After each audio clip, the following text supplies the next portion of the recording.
Hello tout le monde, bienvenue dans Gagnant d'âme. Je suis Manina, votre sœur de cœur, et aujourd'hui dans Gagnant d'âme, nous continuons cette série avec Jésus, la vérité. Dans le précédent épisode, nous avons vu que Adam et Ève au commencement avaient libre accès à la présence de Dieu. Ils avaient le libre accès à la connaissance, donc à la vérité. La vérité ici, qui est Dieu. Leur cœur et leurs pensées étaient remplis de vérité. Vérité sur eux-mêmes, également vérité sur le monde. Mais par la suite, la désobéissance est survenue.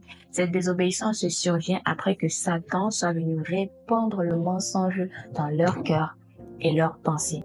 Mensonge sur le péché, en leur faisant croire que s'ils désobéissaient, cela n'allait causer aucun dommage. Donc, s'ils mangeaient du fruit, cela n'allait avoir aucune conséquence.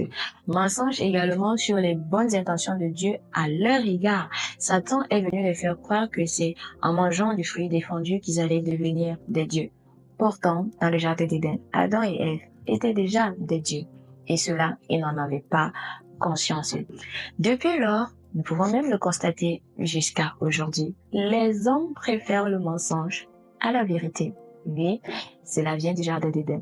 Les hommes aujourd'hui préfèrent qu'on leur baratine des choses, qu'on leur montre des choses, parce qu'en fait, cela, je pourrais dire, les conforte. Quand une chose est amenée à la lumière, c'est-à-dire quand la vérité est révélée, cela expose la nature de certaines personnes, cela expose les gens, ou alors ça frustre les gens.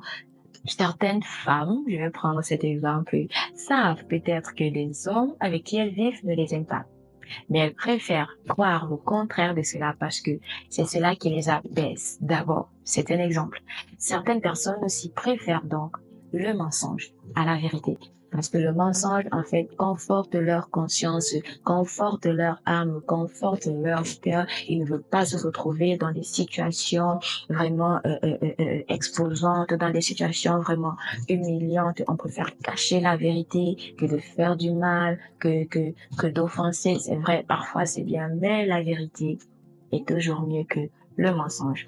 Donc, si nous constatons aujourd'hui que dans le monde actuel, le mensonge est plus répandu que la vérité, cela vient de nos ancêtres Adam et Ève, mais par la grâce de Dieu. Jésus-Christ nous a été envoyé. Jésus-Christ, la vérité nous a été envoyée. Jésus-Christ, en déclarant qu'il est la vérité, il veut tout simplement dire qu'il est la seule personne, qui est le seul à avoir la capacité de nous révéler toutes choses au sujet de Dieu. Dans Jean chapitre 14, le verset 7, il est écrit, c'est Jésus qui le dit, si vous me connaissiez, vous connaîtriez aussi mon Père. Donc pour connaître Dieu, il faut connaître Jésus-Christ. Si quelqu'un peut dire aujourd'hui qu'il connaît Dieu, c'est uniquement parce qu'il s'est approché de Jésus.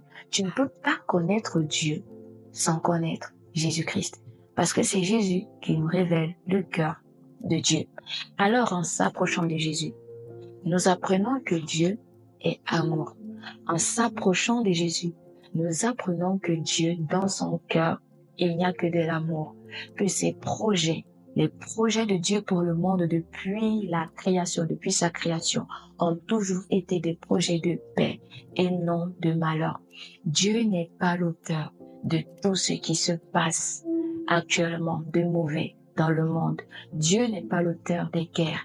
Dieu n'est pas l'auteur des meurtres. Dieu n'est pas l'auteur des famines. Dieu n'est pas l'auteur des divisions dans les familles. Il n'en est pas l'auteur. Dans le cœur de Dieu, il n'y a que de l'amour. Il n'existe pas de colère en Dieu. Dieu peut être triste, mais il ne peut pas être en colère.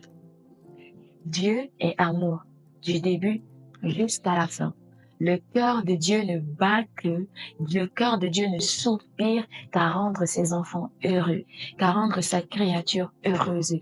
Dieu, dans ses pensées, il est tout le temps en train de réfléchir comment rendre heureux cette personne qu'il aime, cette personne qu'il a faite de ses propres mains. Dans son cœur, il n'existe que de l'amour pour toi.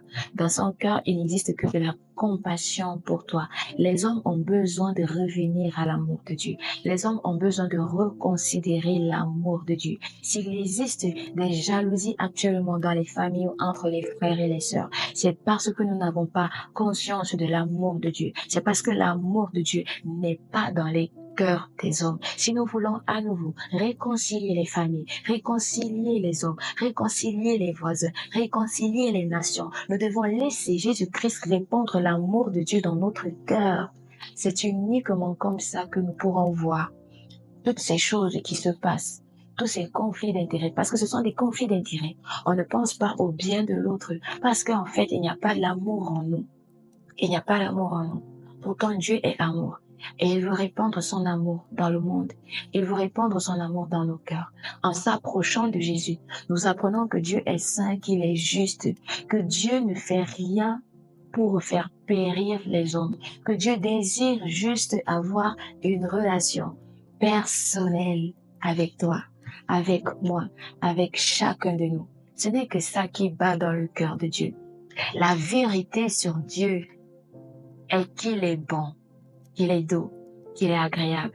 Dieu ne te regarde pas avec des yeux de jugement, avec des yeux de condamnation. Dieu te regarde avec amour. Quel que soit ce que tu peux faire, quel que soit ce que tu as fait, c'est vrai, il peut être attristé, mais il est le premier à venir dans la boue, te récupérer, te laver, te purifier, parce qu'il t'aime. Dieu est amour. Alors tu dois t'approcher de son amour. Tu dois t'approcher de Jésus-Christ pour être touché par l'amour de Dieu qui change toutes choses. Jésus-Christ est la vérité. Il est la vérité réellement sur Dieu. Alors regardons juste à lui. Regardons à Jésus. Regarde à Jésus. Et les réelles intentions de Dieu sur toi te seront révélées. Si tu te demandes ce que tu es venu faire dans ce monde, tu te dis peut-être que tu es venu pour accompagner les autres, tu vois les autres réussir et peut-être Dieu, lui, t'a destiné à périr. Non. Personne dans ce monde n'est destiné à périr. Si nous faisons les choses de nous-mêmes, oui, mais si nous écoutons Dieu et nous suivons le chemin de Dieu, nous verrons qu'il a des projets de paix et non de malheur. C'est écrit dans le livre de Jérémie. Dieu, de ce qu'il désire, c'est faire resplendir sa gloire et son amour au travers de ta vie. Il veut faire de toi une lumière. C'est ça la vérité sur Dieu. Alors, prochainement, nous allons continuer et terminer avec Jésus, la vie. À bientôt, un gagnant d'âme.